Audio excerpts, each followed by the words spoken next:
¿Qué tal? ¿Cómo están amigos y amigas de esta comunidad? Como siempre un gusto, como siempre un placer que nos acompañen. Pues estamos de manteles largos, esa es la realidad de las cosas.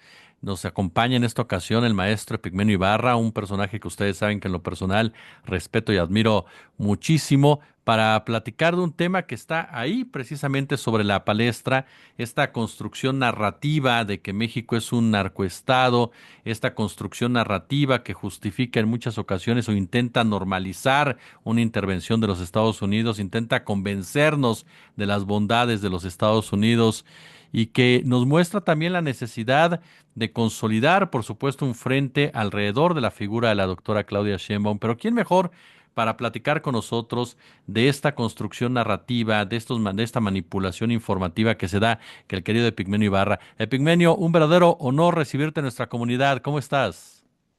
Muy bien, querido Jesús, muchas gracias. Al contrario, gracias por permitirme estar contigo y con la gente que te ve en YouTube. No, hombre, para nosotros siempre es aprender de ti, querido. Oye, pues yo te preguntaría por ahí, esta construcción narrativa que la vemos, se replica, de que si Trump, por ejemplo, nos aplica los aranceles, es que México no ha hecho lo suficiente contra el narco, que si la doctora Sheinbaum se enoja porque se meten con el narco mexicano para tratar de justificar los intervencionismos estadounidenses, eh, una construcción narrativa que cómo la distinguimos, cómo la desafiamos, querido. Pues mira, es una calumnia muy pedestre y muy hipócrita. Pedestre porque no tiene ningún sustento en la realidad y porque además la hacen gente que sí está vinculada al narco, gente que sí estuvo vinculada al narco. Genaro García Luna. O sea, ver a Loret hablando de esto y pensar que el tipo era vecino puerta con puerta de García Luna en Miami y que fue uno de los creadores de la leyenda de García Luna. Pues mira, en realidad lo que da es un poco de asco. Y luego ver a otros que además en la red te dicen, muéranse de miedo, ya van a venir por ustedes, porque ven muchas películas y creen que los norteamericanos andan mandando sus fuerzas y sus comandos especiales por el mundo. No, los gringos en general no derraman su sangre. Mm. Lo que quieren es que otros derramen sangre. Ya va a salir la verdad de lo del Mayo, quizá, porque es una operación encubierta. Y las operaciones encubiertas de los Estados Unidos no tienen que ser informadas ni al presidente de los Estados Unidos. Esa es una directriz ejecutiva que firmó Eisenhower en 1954, que los Estados Unidos en su lucha contra el comunismo y la lucha contra los cárteles de la droga es una extensión, digamos, de esa misma paranoia. Este, las agencias del gobierno de los Estados Unidos tendrían que estar dispuestas a hacer cosas repugnantes. Y luego establecían el principio de la negación plausible, de las cuales no ha de informarse al presidente para que el presidente no se vea en la obligación de decir yo sí sabía. Entonces es un poco complicado pedir explicaciones porque primero, ¿quién te las va a dar? Y segundo, lo que vamos a ir descubriendo no es que llegara un comando norteamericano y un piloto norteamericano, es que fue una conspiración de los propios chapitos para sacar al personaje y como siempre están en contacto con la DEA, porque la DEA negocia todo el tiempo con criminales, pues arreglaron ahí, me traes a este, te saco a fulanito de la cárcel, te respeto tu fortuna, todas las tranzas que hacen los norteamericanos, que son de muchas décadas, que empezaron cuando se coronaba cuando se mandaba cocaína a Miami y al que llevaba 3 gramos lo metían hasta a la cárcel por décadas y al que llevaba 3 toneladas pactaban con él y seguía viviendo libre en Miami. Entonces, hay mucha hipocresía y mucha ficción. Raimundo Rivapalacio, hazte la cuenta que tiene pinchada la línea de Claudia y de Trump, porque él sí escucha las conversaciones entre ellos. O el propio Loret diciendo que el puesto de mando del dron que bombardeó el laboratorio de droga y en el puesto de mando el piloto, o sea, ¿de qué estamos hablando? Todo es ficción y todo es una campaña que tiene por principio, primero empezaron con que ahí vienen por López Obrador. Luego dijeron, y López Obrador se fue a esconder a La Habana. Ahora van con Claudia. Y luego quieren equiparar a Cienfuegos con García Luna. Pero el narcoestado en México, la expresión más pura del narcoestado es Felipe Calderón, el PAN y Loret y todos estos que corren esta calumnia. Entonces, más que desmontarla, simplemente hay que saber de dónde proviene, por qué lo dicen y cuál es la realidad. La realidad es que mienten. La realidad es que mienten. Y tanto Claudia como López Obrador, los dos, tienen un blindaje absoluto, su honestidad. ¿Tú crees, mi querido Jesús, que si a López Obrador le supieran una coma con toda la campaña que ha tenido en contra durante tantos años, no la hubieran ya ventilado? ¿Por qué no han destruido, por qué no destruyeron a López Obrador? Porque no tenían cómo. ¿Por qué no van a destruir a Claudia? Porque no tienen cómo. La honestidad es un blindaje extraordinario y la legitimidad democrática es otro. Calderón era un personaje nefasto, un sicario del gobierno de los Estados Unidos. Yo tenía la tesis de que Calderón se robó la presidencia y fue a decirle a los gringos, aquí estoy a sus órdenes, ustedes me dicen qué. Creo que estoy equivocado. Los gringos pactaron con Calderón el robo de la presidencia, se la encargaron. Y le dijeron, vas a hacer esto, te vas a robar la presidencia, nosotros calladitos vamos a reconocerte y luego tú vas a sacar al ejército a las calles y vas a declarar la guerra contra las drogas. Entonces el tipo nos desató el infierno como un vil sicario. Era el jefe de sicarios de los Estados Unidos en México, de la DEA, de lo peor de los Estados Unidos. Hoy escribo sobre la guerra contra las drogas. Fíjate, hace 54 años Ujú, la inició Richard Nixon. así es.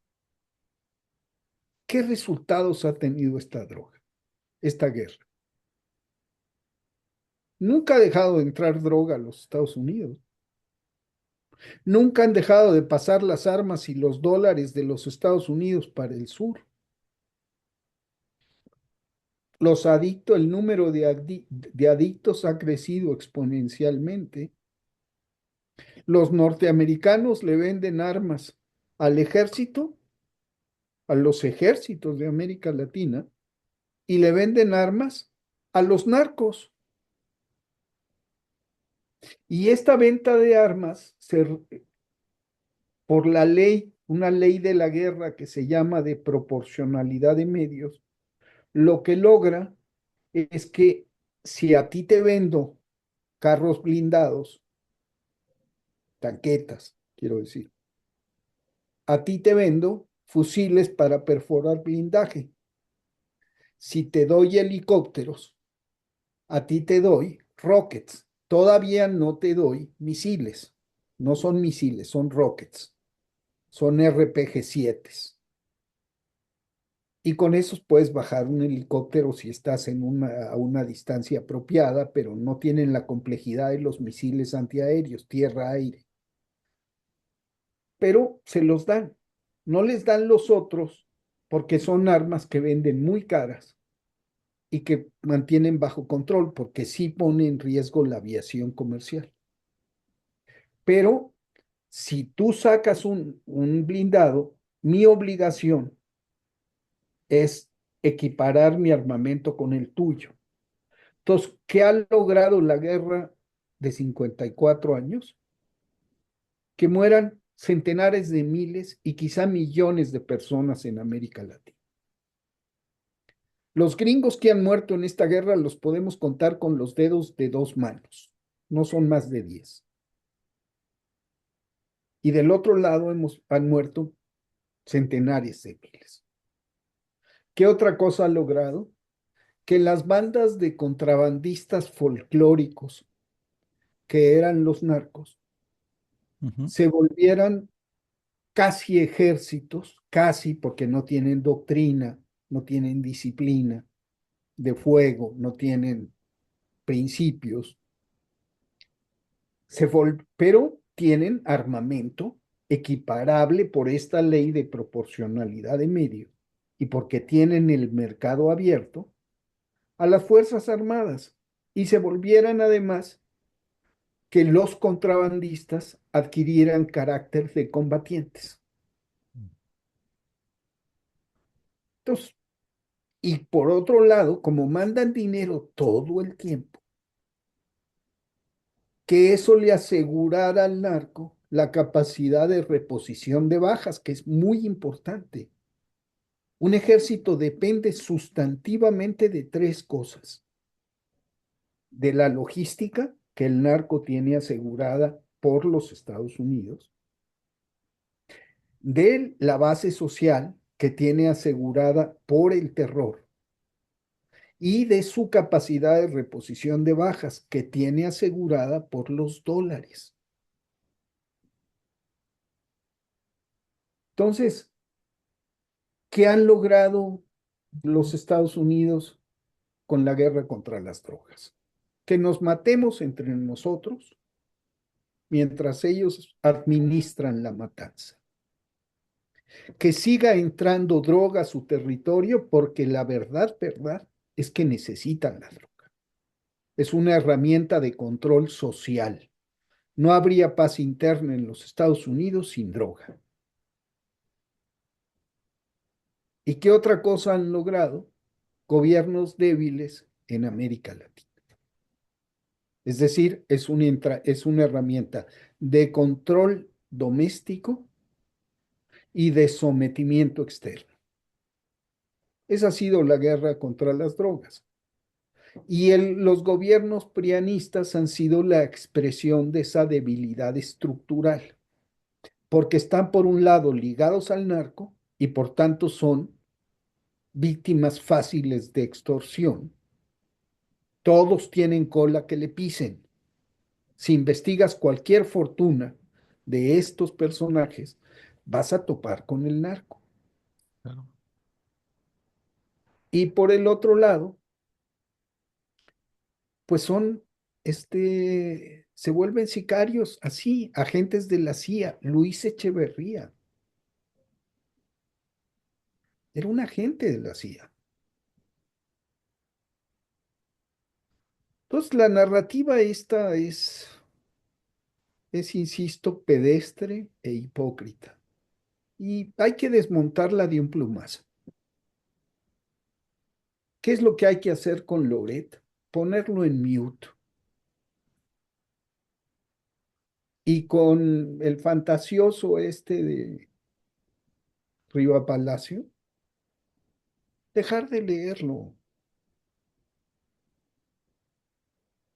que escupa sus cosas y que la consuman los ingenuos, cada vez son menos. Ahorita hay un repunte, si te fijas, he estado viendo en las redes y Loret está envuelto en la bandera nacional porque tienen esa visión de que ahí vienen los gringos y ahora sí los van a rescatar. No, Napoleón III mandó a un cuerpo expedicionario en 1800 y pico. Ya no van a, los gringos no van a mandar tropas para salvarlos. No van a hacer los gringos lo que ellos no hicieron en las urnas. No, no, es todos son fantasías, pero son infamias, Claro, son infamias. Afortunadamente tenemos, López Obrador tenía razón y Claudia es lo mejor que nos pudo haber pasado. claro. Oye, querido Pigmenio, ¿tú ves que el gobierno de Estados Unidos está utilizando este discurso del fentanilo con una presión política para conseguir cuestiones económicas como tal, es decir, nuevamente el uso del mercado de las drogas en materia geopolítica? Es que la droga siempre es un elemento geopolítico. Sí, sí, sí, Y la guerra contra las drogas y la presión de las agencias y todo es, porque todo ha sido para ellos un instrumento de sometimiento. Es la amenaza constante. Si no haces eso, yo voy a hacer. Pero lo que no hacen en realidad, si quisieran acabar con el fentanilo, ahí estarían persiguiendo a sus cárteles norteamericanos de la droga, que sí existen, que Hollywood no retrata, que los medios no ven y que Washington simplemente ignora. Pero ahí están. Las cifras son muy claras. ¿Quién trafica el fentanilo a los Estados Unidos? Los norteamericanos. ¿Quién es el dueño del negocio, realmente del negocio de la droga? Un señor Smith, un señor Mackenzie, un señor Wallace, súper blanco, súper anglosajón, súper protestante, que es el que lava, el que controla la última milla, se llama en comercio, y eso lo sabe Trump, porque es un hombre de negocios. Sabe que el negocio de la droga está en la última milla. Y sabe que a los ejecutivos de Wall Street no son indocumentados mexicanos o colombianos quienes le venden la droga, que a los políticos de Washington no son inmigrantes indocumentados los que le venden la droga, que a las estrellas de Hollywood no son indocumentados los que le venden la droga. ¿Por qué carajos, mi querido Jesús? Nunca hemos sabido de un decomiso de 3 toneladas de cocaína en Los Ángeles.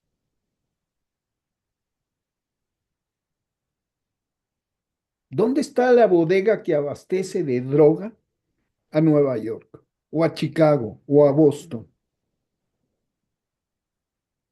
Son esas casas de los negros en los proyectos, en los edificios multifamiliares derruidos.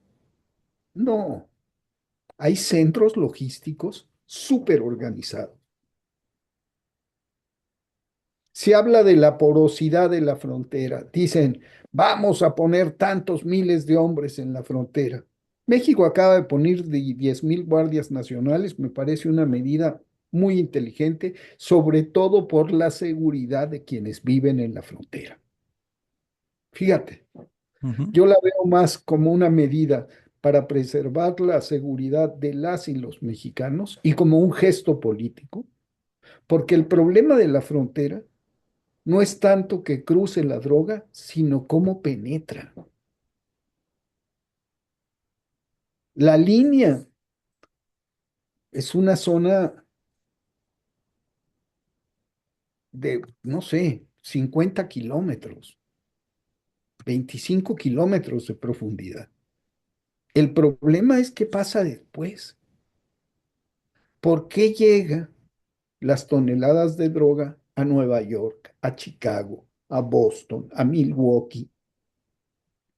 Porque hay policías norteamericanos, porque hay fiscales norteamericanos y porque hay jueces norteamericanos que son corruptos, porque los medios norteamericanos no se ponen a investigar cómo penetra la droga. La frontera no es tanto que la frontera sea porosa. Lo que es poroso es el territorio de los Estados Unidos y lo que es poroso es la estructura, la que es porosa es la estructura gubernamental norteamericana. ¿Qué carajos hace la DEA en nuestro país en lugar de estar averiguando quién es el jefe del Chapo Guzmán? Claro, Porque hay un jefe. claro. ¿Quién le paga? O sea, ¿cuánto cuesta un kilo de cocaína en Sinaloa? ¿Cuánto cuesta un kilo de cocaína en Los Ángeles? Pon tú que en el tráfico, en la cruzada de la frontera, los carteles multipliquen por 10, por 20, por 30 el costo del kilo de droga. ¿Qué pasa cuando llega a Los Ángeles y se empieza a distribuir? El costo se va 100 veces más alto. Hablamos de fabulosas fortunas del Chapo Guzmán, del Mayo. Bueno, esas fortunas, todo el dinero de Pablo Escobar, de todos los capos latinoamericanos sumados, es apenas el 10% del dinero de los capos norteamericanos.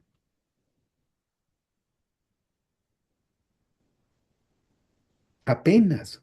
Sí, Entonces hay una realidad. Por un lado, control social, la droga, y por el otro lado, oxígeno para la economía norteamericana. No sé, deben ser arriba de 300.000 millones de dólares al año de la droga, quizá más. Todos los gringos pues son también muy hipócritas. No queremos que sigan muriendo jóvenes. Si quisieras que no siguieran muriendo jóvenes, estarías atendiendo el consumo como lo que es un problema de seguridad pública y estarías combatiendo a tu mafia.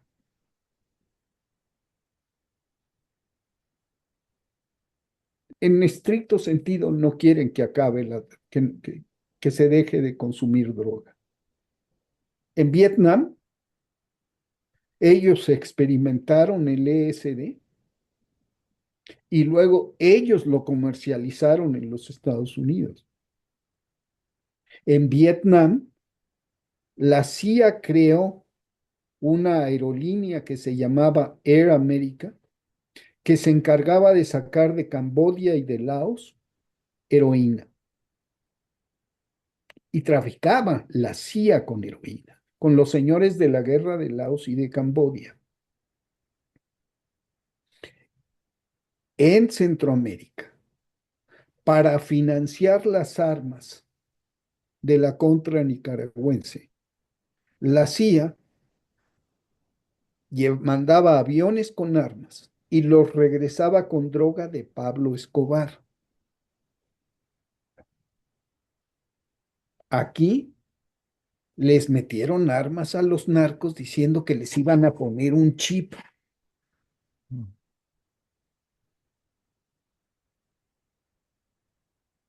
La pretendida supereficiencia de combate de las fuerzas especiales norteamericanas es un mito.